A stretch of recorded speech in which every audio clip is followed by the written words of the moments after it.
Hey guys, just out in the yard. I'm gonna do something today that's a little bit different. We've done it before on the channel. I'm gonna take an old lens. In fact, it's a $5 lens. It's an M42 manual focus lens. So this is made for a camera that was built back in the 1960s, okay? I bought this with another lens on eBay for $10 for the pair of them. And what we're gonna do is beautiful gray skies today with just a little hint of sun coming through, but there's all kinds of nice color. The last of the leaves are still up here. And what we're going to do is we're going to walk around with this 135 manual focus lens, and I'm going to take some fall shots and show you guys what an old $5 lens can do.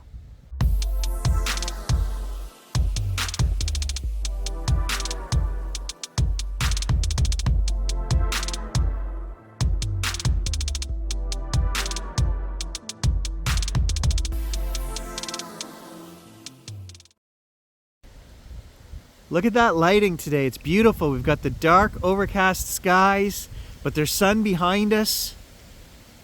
Lots of color up there.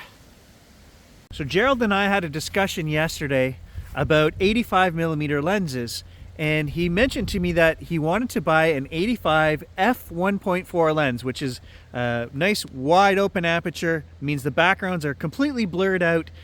And I said to him, Gerald, I've got an old lens that you can adapt to any camera. Why don't you just borrow mine and try that first? And then it came out in the conversation that Gerald already owns the 85mm 1.8 lens. And I'm like, Gerald, you don't need to buy the 1.4 if you already own the 1.8. Literally, we're talking like a $1,500 lens if you were to go buy that with autofocus. If you were to buy a manual version, yeah, $300. And it got me thinking. I own a lot of these old, adapted lenses from 1960 and right up into the 90s. I own a bunch of Minolta glass manual lenses. We need to use them more. I need to show you guys what can be done with them. What I will do, in fact, is show you that they're not great when it comes to straight out of the camera. You get quite a bit of it's almost like you're shooting an S-Log where everything almost is kind of gray. But if you know how to post-edit images by bringing up the color, the saturation, the warmth to your taste, whatever you like, you can adjust these to look like images taken with a modern lens. And these old lenses are all metal. They're very sharp. They're very well made. And like I say, $5 for this lens. If you buy the new modern E-mount version of this lens with autofocus, guys, you're looking at $2,000. $5 versus $2,000. Now, I don't own the new one to show you guys a direct comparison, but I could take some photos with. I own the Minolta version. I think I paid about $300 for the Minolta version because it was 25 years old when I bought it. It wasn't the latest and greatest, but it still cost me $300. This manual lens, we're going to get great results with it. Now, you're not going to be able to shoot sports and things because you're manually focusing. But these cameras show you, with focus peaking, it highlights in red what is in focus. So you're not guessing. You're using the modern technology built into the bodies to tell you, yes, I'm in focus. You just have to slowly turn this ring. And it's a long turn to go from furthest to closest focus. So it's pretty slow. But if you're just shooting landscapes and portraits, even portraits you can do. Tell your model to stand still for 10 seconds. You'll get it dialed in on her eye. We also have the function on these cameras where you can zoom in and check your focus, right? It's got 3 levels of zooming in to check, am I focused on the eye or the leaf or whatever? So these modern cameras, and this camera is not my newest. This is the A7R III, which is from 2017. We can do all of those features on that camera. So anyway, I'm just being Gary, where I always try to say there is life in these old lenses, and I like picking up old stuff and making it work today in 2024.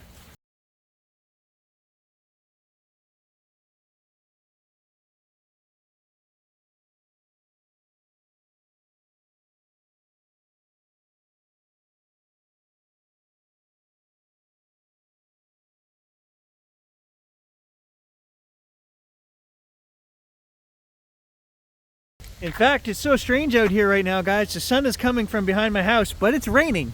I'm actually getting rained on right now. Gonna take some photos of these nice orange leaves right here.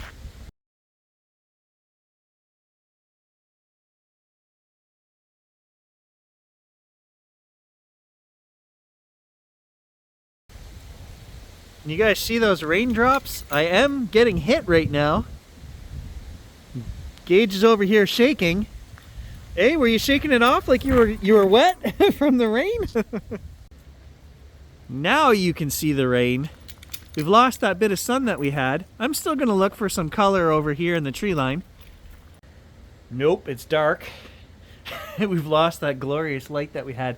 I guess that's the point, guys, is photography isn't about gear. It's not about the newest gear. It's about light. And if you have the light that we had earlier, you can shoot it with any old lenses and still get fantastic results. I'm just going to wait for this dark cloud to pass by and see if we get some more light. You can see his footprints here. He's all wet. He wants to go run out there in the rain. No, hey, back here and sit. I told you to wait. Yeah, you're shaking. You're so wet. Come here. No. Sit. Stay. Oh. Complain to Mom. Hey, get over here. Sit. Stay.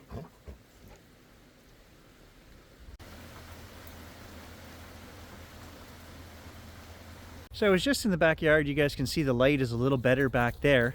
And I got some photos of leaves and things like that. And I'll just show you guys what comes out of the camera and what it looks like after you do a little bit of post-processing. Like I say, all of these old lenses, they need a bit of work, but you can get some great results.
Also to note that I'm shooting all of these images at f2.8, so the lens would be sharper if we stop it down, but I like to get that nice out of focus background, that depth of field that's added by shooting at 2.8. And like I say, this lens has flaws, and that's what gives it character, so shoot it wide open. So I just thought I would show you guys. Here's the, is it a 35? I believe it's a 35. Yeah, 35 millimeter. Dimensions lens, so like 1960s M42. I got this and the 135 for $10. Okay, so all you need now is for whatever camera brand you're shooting, you get an adapter that goes M42 to your camera, 20 bucks for one of these, and then whatever lenses you buy, they can be adapted to any camera. So we can take these two lenses and put them on a Fuji or an Olympus or any brand we want. Gerald could borrow these if he bought an M42 to Nikon adapter, and he could use these lenses. That's the cool thing about using this old 1960s glass. And I'm not bragging, but I am just showing you guys, I have an extensive collection of old glass. Here's all the old M42 and manual stuff down there. I've got some bigger lenses down there. There are a ton of lenses that we could take out and experiment and play with. So if there's anything you guys want to see, let me know in a comment below.